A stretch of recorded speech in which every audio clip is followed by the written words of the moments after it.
Hey, what's up, VC? It's Steve again, Harmless Rebel, and it's time for another, this is a kind of a mixed update, but this will be a box set update. The first box set I'm going to show is from one of the new powerhouses in the new wave of traditional heavy metal. And then I'm going to show a box set from one of the powerhouses in the new wave of British heavy metal movement, and from one of my all-time favorite bands. So let's just kind of jump into it. This first I'm going to go over relatively quick because Nathan did a good job showing this box. But I have a number of subscribers he doesn't, so I decided I'm going to show it as well. So let's just jump into it. It's going to be the Live by Fire box from Enforcer. And this is released by Nuclear Blast. I actually ordered this well before Christmas, and for some reason it took until mid-January to get it. So I don't know if they took a couple weeks off for Christmas or what the deal was, but it took forever to get this in. And Nuclear Blast is usually relatively quick about getting stuff out. But a really nice box set. I was really impressed by it. Let's see. First off, you've got the certificate from Nuclear Blast. Live by Fire, number 164 out of 500. And I usually don't buy box sets, but this one had enough stuff in it that it really kind of piqued my interest. Not only did it have the LP, but it had the DVD. Did I get the Blu-ray edition? No, I got the DVD. It also came with another 10-inch that you could only get through this box, so I decided to get it. It was a relatively good price. I want to say it was like 40 or 45 bucks. They had a little sale going before the holidays, so I got a little bit of a discount, but it comes with this killer book, and they did a really good job on this, showing the band throughout the years. Really good pictures. I mean, if this was hardcover, this would be a really good tabletop picture book. I mean, really, really nice stuff. Just filled with really good pictures. They also, I'm not going to fold this out, but it's the poster of the album cover. And then, of course, we have the albums themselves.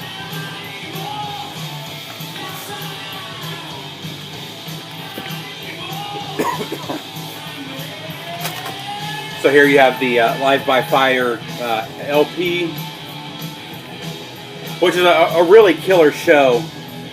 This one is from the Guitarro Club in Athens in 2013. And just a really good show. They do a pretty good job of covering their discography. I wish they would have used a newer show than 2013. I don't know if maybe they weren't touring in 2014, but it would have been nice to hear some of the material off the new album. I know the new album came out just a few months before this, but usually bands will be playing one or two songs off their newest album for months before they go into the studio. So I think it would have been really cool to hear that. But that being said, it's still a killer live set. And then it also comes with this 10-inch as well that has Speak the Tongue of Heathen Gods, Stellar Plains, and Tyrants of Our Generation. And then lastly, you've got the CD, DVD set. And what I really like about this is that the CD, through the box set, has the EP in there, the 10-inch as well. I don't know if the normal CD or Digipack had that, but what's cool about this is it's not the same shows. So the CD is the Guitarro show, the same as the LP, but the DVD has another show from later in 2013, and it's from Saitama Super Arena. And it really shows you what's cool about Japan and heavy metal. And a lot of it just has to do with the demographics of Japan, but heavy metal shows in Japan are totally different than anywhere else in the world. Saitama Super Arena is huge. It holds like 30,000 people. And I've seen more obscure metal bands pack that place when I lived there. And like I said, a lot of it's demographics. You know, Japan's the size of California, has half the population of the United States, and I would say a good 50% of them live within 100 to 150 kilometers of Tokyo. So for metalheads to get to Tokyo and watch a show, or get to Saitama, which is outside of Tokyo, it's really easy to do. Whereas here in the U.S., if there's a killer show in California, I'm not going to go there from Atlanta, which sucks. You know, and the new Black Sabbath tour is a great example of that. I really want to see the final Black Sabbath tour, but they're not playing anywhere near here. The closest is New York, which is a 12 or 13 hour drive, which I just can't afford to do that, you know. But really killer box set. I love that they have 2 different shows on here, so that it's just not all the same thing over and over again. Really good box set. I don't know if they're still available, but if you're a fan of Enforcer, definitely go to Nuclear Blast and check it out. It's definitely worth getting this box set. Really good value in my opinion, and definitely worth having. Just a killer band. So the next box set is the one I really wanted to get to and spend a little time on. We're actually playing in the background the band I want to talk about, and that's Diamond Head. And I'll talk about what this is that's playing in just a minute. Diamond Head were really made famous by Metallica when Metallica's recorded Am I Evil from them, which is, oddly enough, that's my favorite Metallica song. My favorite Metallica song is a song that was done by another band. They also did It's Electric. They did The Prince. I believe that there's one more that they did too from Diamond Head. But like most people, that was my introduction to Diamond Head. Probably, I want to say 88, 89 is when I heard, or went and seeked out Diamond Head for the first time. And the first album I got was Borrowed Time, which is a favorite of mine. But really, their classic album is the White Album, or Lightning to the Nations, which really hard to find. You know, that's I don't talk about grails a lot, but that's one of my grails. I'd love to have a copy of the White Album on vinyl, and there's various copies. So the way it works with Lightning to the Nations or the White Album is it was originally released on all white, an all white jacket, nothing on it, with white labels. There were 1,000 of them printed, and I believe of those 1,000, 250 were signed by the band. So you'll see copies occasionally that have all 4 band members signing in all 4 corners. I think Aaron, the Metal Theologian, has a copy of it, if I remember correctly. But then it was later released on they got picked up by a label. It was released with an album cover under the name Lightning to the Nations. And even that one you're usually going to pay $95 up to $200 plus for a copy of that. The White Album usually goes for a little more. And then I believe in 2003 or 2004 somebody repressed it, but even that goes for $100. And it's really hard to find in good condition. I see it for $100 in shitty condition. I'm just not going to pay that, you know. But really is just an amazing album. It's in my opinion, it fights with Angel Witch for the best new wave of British heavy metal album of all time. And I know a lot of people go back and forth. I've seen a lot of lists where, you know, Lightning to the Nations is listed at like number 5 or 6 on the best of all time. For me, it's right there with the Angel Witch self-titled album. And it's just an amazing band. The best way for me to describe Diamond Head is they've got the real heavy bass lines of Black Sabbath, early Black Sabbath. They've got those killer guitar riffs of Judas Priest, and I didn't notice this until I got this box set. How much he sounds like Led Zeppelin, like Pager Plant, whichever one. I always get those 2 backwards. Vocals are absolutely amazing, and they really stand out in the live sets. I was listening to one of the live sets on here, and you really hear that Led Zeppelin in there. You know, and I was talking to Scott about it, and he mentioned it, you know, and it's something that's true about new wave of British heavy metal and new wave of traditional heavy metal, which I love about that too. They really wear their influences on their sleeves.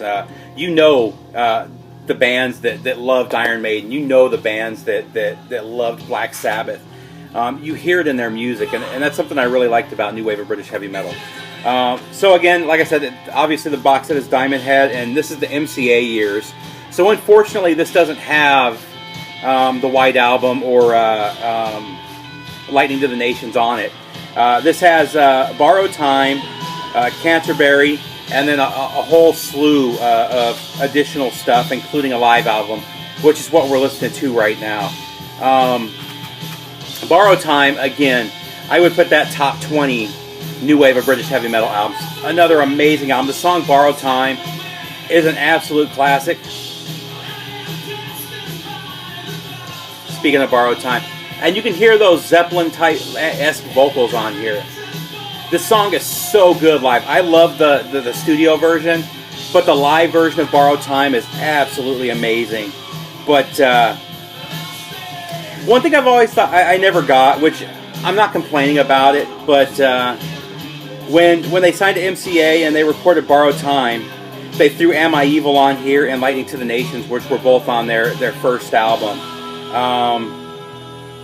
I don't really hear that much of a difference. They are re-recorded.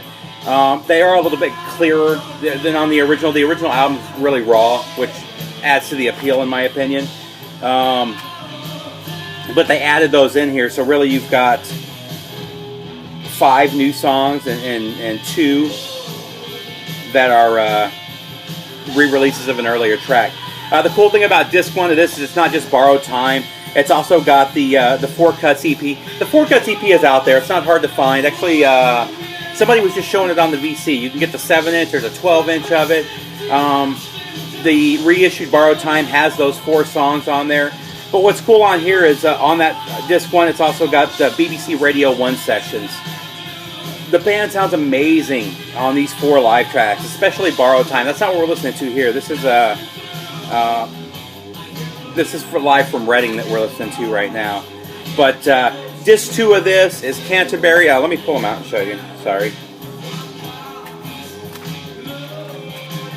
So here's the Borrowed Time. It's in the mini LP style jacket.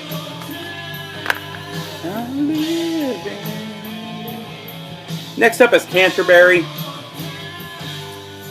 Now, I'm like most Diamond Head fans. They really lost me with Canterbury. And it's funny, I was talking to, I think Aaron, just commenting last night. We were talking about bands that you go back and listen to albums that kind of forgotten albums, and you realize they're actually good albums. Canterbury is actually a good album. The problem with it is I'm sure MCA had something to do with it. They went more the commercial route. They lost that new wave of traditional heavy metal sound. The guitar riffs just weren't there on this album. But it's still a really good metal album. If this was released by any other band but Diamond Head, I probably would have really dug this album. But the fact that it's Diamond Head, who just released 2 of the all-time classic new wave of British heavy metal albums, it just wasn't them, and it really hurt them. I mean, they lost a big majority of their fan base. And this album is probably the reason that most of you watching this don't really know much about Diamond Head other than those Metallica songs that are covered. But again, it's still a really good album. And Borrowed Time and Canterbury are relatively easy to run across on vinyl. Those are you can still get those pretty easily. The editions on Canterbury is the Making Music 12-inch. It's an extended version. Making Music is the first or second track on the album. And then it's got 3 previously unreleased demos. I don't know if those are available anywhere else. This box set came out in 2009, so there's been a bunch of stuff, a bunch of comps released of Diamond Head over the years. So this stuff may be out there, but the way it's all packaged together here, they did a great job. I've listened to each of these in the car all the way through probably 6 or 7 times. For the last 2 or 3 weeks, this has been pretty much the only thing I've been listening to until I pulled it out last night. And then disc 3, which is what we're listening to right now, is 2 really killer live sets. And here's the album cover for this one. This is Reading Rocks 1982, which according to this looks like it was an amazing show. Budgie, Tigers of Pantan, Cheetah, Dave Edmunds, Diamond Head. But so the first 6 songs are the Reading Rock Festival on Friday, August 27th, 1982. And then the the next 5 songs are BBC in Concert, 1982. And like I said, the real standout stuff on here is the live stuff. I can't say enough how good Diamond Head is live. Now, Diamond Head went on for years after this. I think they just put out an album a few years ago, within the last 10 years or so. I've just never been able to get back into them, like their early years from 80 to 83 is really where it was for me, and just absolutely classic years. I picked this up for $10 used. I'm not sure what it is. The box set is new. It can't be that much, but if you're a fan of Diamond Head, this is one that I highly recommend picking up. Just a killer little box set. Really good biography here, where they get in depth on the band. The only thing that disappoints me about this is on the live CDs, they cut out the non-MCA songs. So I was looking at on one of these BBC sessions, they played the Prince and It's Electric, and that's been deleted from this, which disappoints me because those are both killer songs. But it really doesn't take away that much from the box set itself. So Diamond Head, the MCA years. That's it, BC. My next update will probably be a 7-inch update. I've got a couple stacks of 7-inches right here that I've been listening through over the last few days. I'm pretty sure that's going to be next, and then I'm going to do a just kind of a mixed bag vinyl video. I've got a bunch of non-metal stuff to show that I've bought over the last few months. So I hope you guys enjoyed this. Tell me what you think. If you've heard these box sets, what your thoughts are. If you have any questions about either one, let me know. And take care, VC. I'll talk to you soon.